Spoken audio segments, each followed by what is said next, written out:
नमस्कार दोस्तों, स्वागत है आप सभी का हमारे इस चैनल गरुड़ धर्मार्थ पर। दोस्तों, अगर आप भी अपनी लाइफ में कुछ नया सीखने की चाह रखते हैं तो इस चैनल को अभी सब्सक्राइब कर लें। बुधवार का दिन भगवान गणेश और ग्रहों के राजकुमार बुध देव को समर्पित है। गृह शांति तथा सर्व सुखों की इच्छा रखने वालों को बुधवार का व्रत करना चाहिए। इस व्रत में दिन रात में एक ही बार भोजन करना चाहिए। इस व्रत के समय हरी वस्तुओं का उपयोग करना श्रेष्ठतम है। इस व्रत के अंत में शंकर जी की पूजा धूप, बेलपत्र आदि से करनी चाहिए।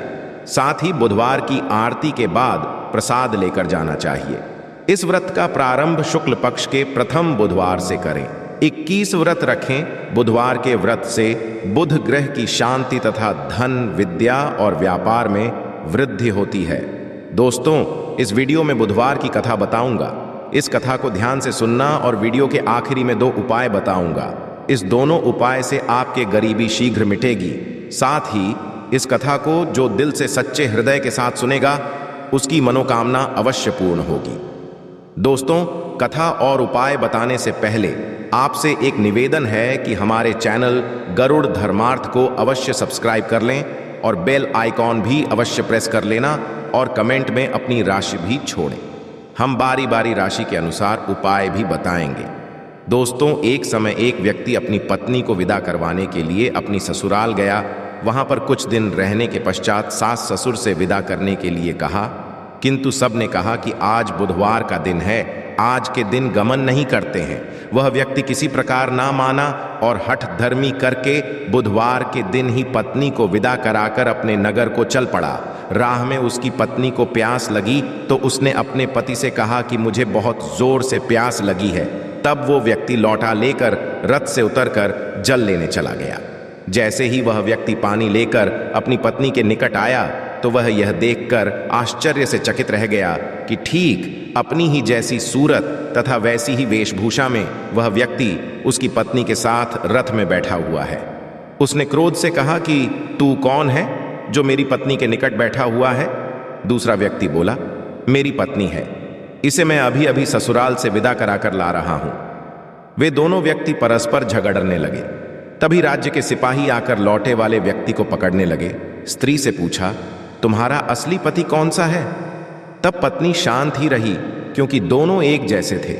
वह किसे अपना असली पति कहे? वह व्यक्ति ईश्वर से प्रार्थना करता हुआ बोला, हे परमेश्वर, ये क्या लीला है कि सच्चा झूठा बन रहा है। तभी आकाशवाणी हुई कि मूर्ख, आज बुधवार के दिन तुझे गमन नहीं करना था, तूने किसी की मानी। ये सब लीला बुधदेव भगवान की है। उस व्यक्ति ने तब बुधदेव जी से प्रार्थना की और अपनी गलती के लिए क्षमा मांगी। तब बुधदेव जी अंतर्ध्यान हो गए। बुधवार का दिन भगवान गणेश और ग्रहों के राजकुमार बुध देव को समर्पित है। गृह शांति तथा सर्व सुखों की इच्छा रखने वालों को बुधवार का व्रत करना चाहिए। इस व्रत में दिन रात में एक ही बार भोजन करना चाहिए। इस व्रत के समय हरी वस्तुओं का उपयोग करना श्रेष्ठतम है। इस व्रत के अंत में शंकर जी की पूजा धूप, बेलपत्र आदि से करनी चाहिए। साथ ही बुधवार की आरती के बाद प्रसाद लेकर जाना चाहिए। इस व्रत का प्रारंभ शुक्ल पक्ष के प्रथम बुधवार से करें। 21 व्रत रखें। बुधवार के व्रत से बुध ग्रह की शांति तथा धन, विद्या और व्यापार में वृद्धि होती है। दोस्तों, इस वीडियो में बुधवार की कथा बताऊंगा। इस कथा को ध्यान से सुनना और वीडियो के आखिरी में 2 उपाय बताऊंगा। इस दोनों उपाय से आपके गरीबी शीघ्र मिटेगी। साथ ही इस कथा को जो दिल से सच्चे हृदय के साथ सुनेगा उसकी मनोकामना अवश्य पूर्ण होगी।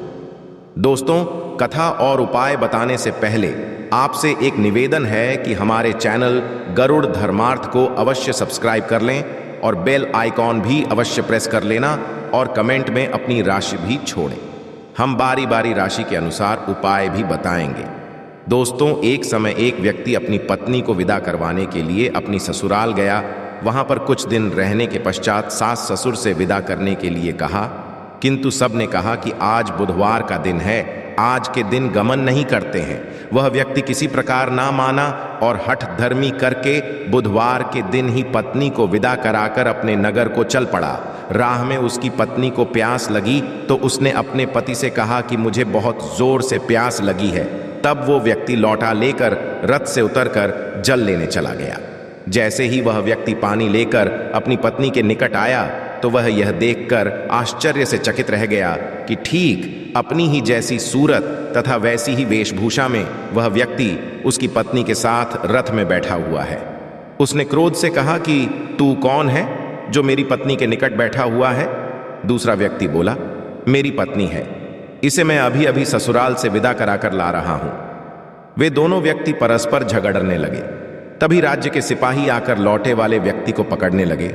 स्त्री से पूछा, तुम्हारा असली पति कौन सा है? तब पत्नी शांत ही रही, क्योंकि दोनों एक जैसे थे। वह किसे अपना असली पति कहे?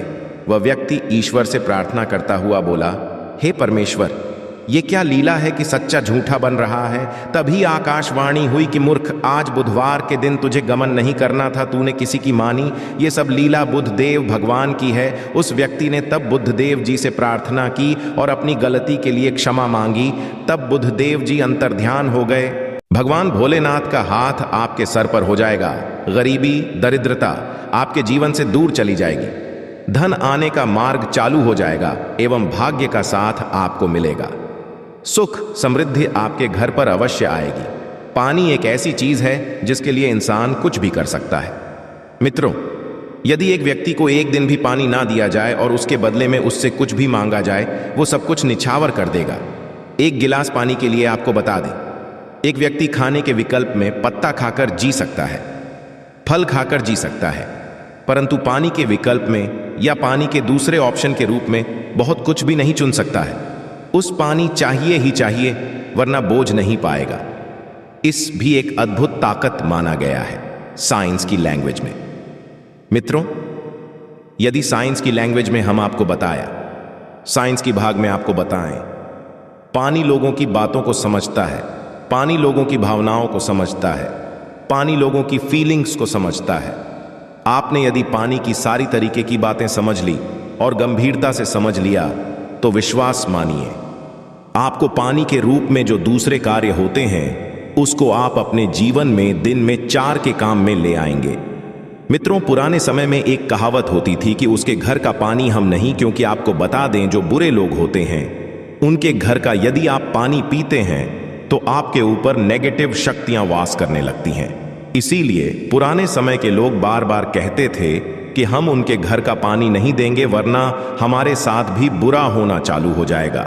आज भी बहुत से ऐसे लोग हैं, जो बुरे लोग जो होते हैं, जिनकी सोच गलत होती है, उनके घर का पानी नहीं पीते हैं। आपको बता दें, यदि आपका कोई शत्रु है जो आपके पीछे पड़ा हुआ है, उसकी सोच को बदल सकते हैं केवल पानी से। यदि आपने पानी के मंत्र की क्रिया को ठीक तरीके से समझ लिया, आप अपने शत्रुओं का विनाश कर सकते हैं। आप एक बात जान लीजिए, शत्रु कोई किसी का ऐसे ही नहीं बन जाता है। शत्रु बनने के पीछे कई कारण होते हैं। कोई व्यक्ति आपके बारात से जलने लग जाता है, कोई व्यक्ति आपके सुख को लूटना चाहता है, कोई व्यक्ति आपके धन को हड़पना चाहता है, तभी वह आपका शत्रु बनता है। शत्रु होने की वजह से आपका जीवन बहुत हद तक परेशानियों से भर जाता है। आप अपने शत्रुओं के बारे में जब भी सोचते होंगे, आपका दिन माह खराब हो जाता होगा, किंतु आज के बाद शत्रु आपका कुछ भी नहीं बिगाड़ पाएगा, क्योंकि एक साधारण पानी का प्रयोग करके आप अपने शत्रु को उसके घुटने के दम पर ले आएंगे। और उसी की जानकारी हम आपको इस वीडियो में देने जा रहे हैं। मित्रों, स्वादिष्ठान चक्र पर ध्यान करते हुए यदि आप पानी को पढ़ते हैं और पानी के सामने प्रक्रिया करते हैं, विश्वास मानिए आपका शत्रु घुटने पर आ जाएगा। स्वादिष्ठान चक्र बहुत आसान होता है, किंतु इसके विकल्प में आपको कोई रास्ता और नहीं मिलेगा। यह एक आसान सी क्रिया है। स्वादिष्ठान चक्र का प्रयोग करके आप शत्रु के जीवन को बर्बाद कर सकते हैं, इसलिए बहुत ध्यानपूर्वक सुनिएगा।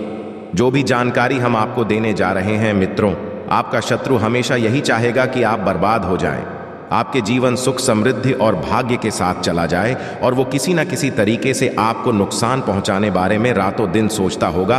किंतु स्वादिष्ठान चक्र का प्रयोग करते हुए आप अपने शत्रु को बर्बाद कर सकते हैं। हमारे कहने का मतलब सीधा सीधा यह है, स्वादिष्ठान चक्र उन्हीं लोगों के लिए बना हुआ है जो सच्चे लोग होते हैं, जो लोग किसी किंतु बदले में यदि कोई व्यक्ति उस सच्चे इंसान का नुकसान करना चाहता है तो स्वादिष्ठान चक्र उस व्यक्ति का नुकसान कर देता है, जिसकी सोच गलत है, जिसकी सोच नेगेटिव है। चक्र का प्रयोग कैसे करना है, चलिए आपको बहुत ध्यानपूर्वक बताते हैं। बहुत ध्यान से सुनिएगा जो हम आपको बताने जा रहे हैं। किंतु उससे पहले आप यदि चाहते हैं कि शिव भगवान का आशीर्वाद मिले तो कमेंट बॉक्स में एक बार अवश्य लिखिएगा हर हर महादेव। मित्रों, वीडियो लाइक करना मत भूलिएगा और चैनल सब्सक्राइब कर लीजिएगा। आप इस तरीके के हर तंत्र मंत्र की विद्या के बारे में जानना चाहते हैं तो कमेंट बॉक्स में एक बार जरूर देखिए हर हर।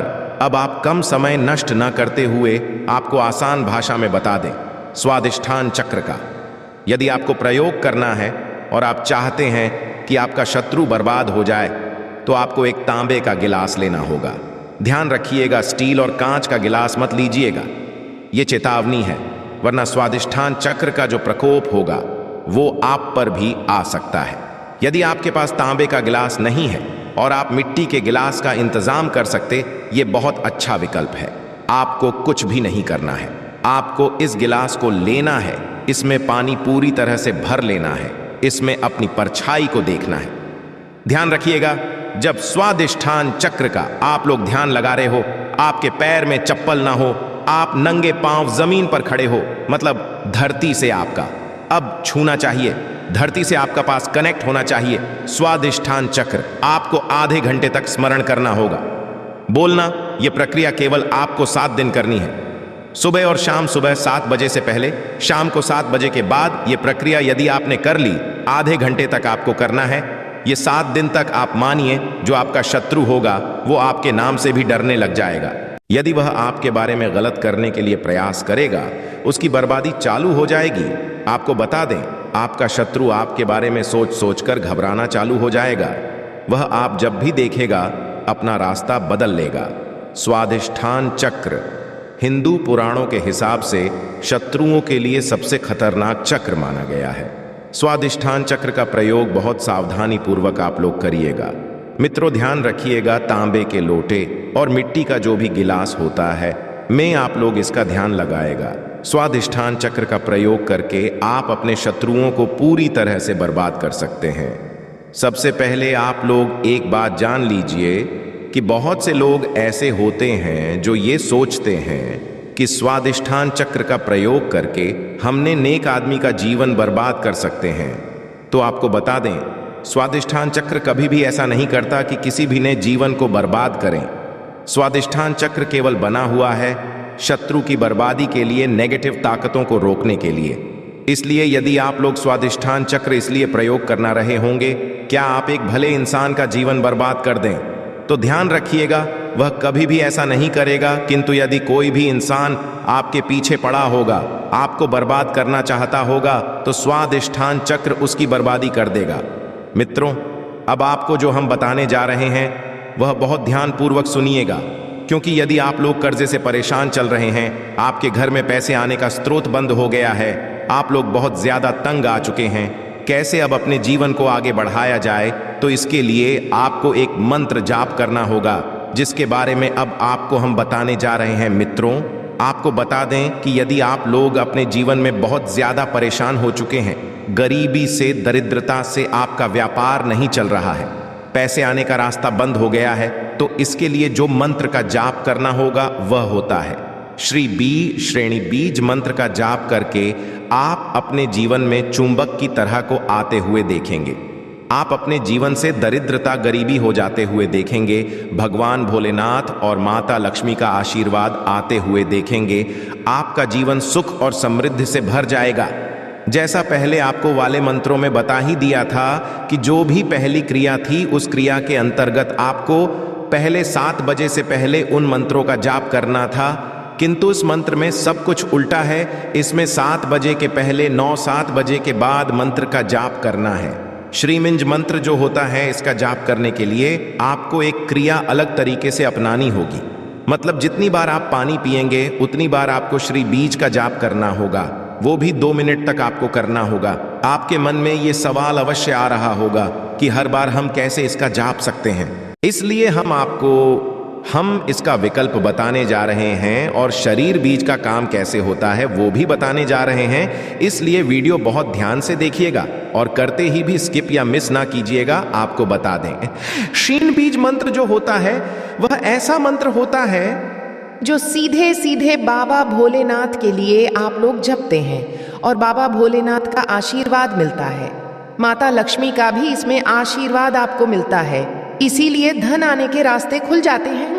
श्री में मंत्र यदि आप पानी पीते वक्त हर बार नहीं बोल सकते हैं तो आप इसके लिए एक अलग विकल्प हम बताने जा रहे हैं, जिसके लिए आपको लाल गुलाब ये होगा। इस लाल गुलाब को आप किसी भी एक गिलास के बोतल में डाल दीजिए, मतलब एक गिलास के पानी में डाल दीजिए और अपने हाथ में पकड़ के बिना चप्पल हो के आपको आधे घंटे तक का जाप करना होगा। अब आपको कर यह है, किसी एक बड़ी बोतल में या किसी एक जगह में पानी भर लीजिए और उसी में ये जो आपने श्री बीज वाला पानी तैयार किया है इसको पलट लीजिए और पूरे दिन इस पानी का प्रयोग कीजिए। इसी को आप लोग पीते रहें। मित्रों, आपको बता, जब आपने पानी के साथ श्री में का जाप किया था, उस पानी के अंदर अभिमंत्रित मंत्र हो गया था, मतलब वह पानी जो है अभिमंत्रित हो गया था। अब इस अभिमंत्रित पानी को जब बोतल में पलटा तो यहां अभिमंत्रित पानी उस पानी को अपने अंतर्गत मिला लेता है और अभिमंत्रित कर देता था। अब आपको, जैसा हमने वीडियो के शुरुआत में ही बता दिया था, हमारे शरीर 70% पानी होता है और जब इस पानी का धारण करते हैं आपके शरीर में ये जाता है तो यहाँ आपका पानी जो शरीर में जा रहा है ये आपके शरीर को कर देता है और इससे आपको एक अलग सी ऊर्जा देखने को मिलेगी। बिल्कुल सही सुना आप लोगों ने, आपके शरीर में आपको एक अलग सी ऊर्जा देखने को मिलेगी। बाबा भोलेनाथ का जहां आपको एक तरफ आशीर्वाद मिलेगा, वहीं पर माता लक्ष्मी आपके लिए धन के दरवाजे खोल देंगी। आसान भाषा में आपको बताएं, आपके जीवन में आपको धन की वृद्धि, भाग्य का साथ, सुख समृद्धि देखने को मिलेगी। दोस्तों, ये जो जानकारी हमने आपको दी है ये आपको कोई भी नहीं बताएगा। हिंदू पुराण के हिसाब से ये जानकारी एकदम स्पष्ट जानकारी है, साफ जानकारी और ऐसी जानकारी है जो आपके जीवन को बदल के रख सकती है। आप इसका उपयोग भी कर सकते हैं। और जैसा हमने आपको पहले बता दिया था, 1 रुपया का आपका खर्चा नहीं है। सर, इस मंत्र का जाप करके आप अपने जीवन को बदल सकते हैं। आपका परिवार सुखमय हो सकता है। आर्थिक समस्याओं से, कर्ज से परेशान है तो हर बुधवार को रणहटा गणेश पुत्र का पाठ करना चाहिए। ऐसा करने से भगवान गणेश का आशीर्वाद मिलता है और जीवन में उन्नति के मार्ग प्रशस्त होते हैं। इस पाठ के करने से जीवन में धीरे धीरे सुख आती है और विभिन्न भी दूर होते हैं। ध्यान रखें कि रणहटा गणेश स्तोत्र का पाठ करने के बाद भगवान गणेश की आरती अवश्य करें। मित्रों, हमारे चैनल पर हिंदू पुराणों के हिसाब से उपाय बताते हैं और हमारे चैनल का एक मकसद है जनहित और जन कल्याण। इसीलिए आपसे एक निवेदन था। आशा है कि आज की इस प्रस्तुति में बताई गई जानकारी आपको अच्छे से समझ आ गई होगी। वीडियो अच्छा लगा हो तो एक लाइक अवश्य कर दें। धन्यवाद वीडियो के अंत तक बने रहने के लिए।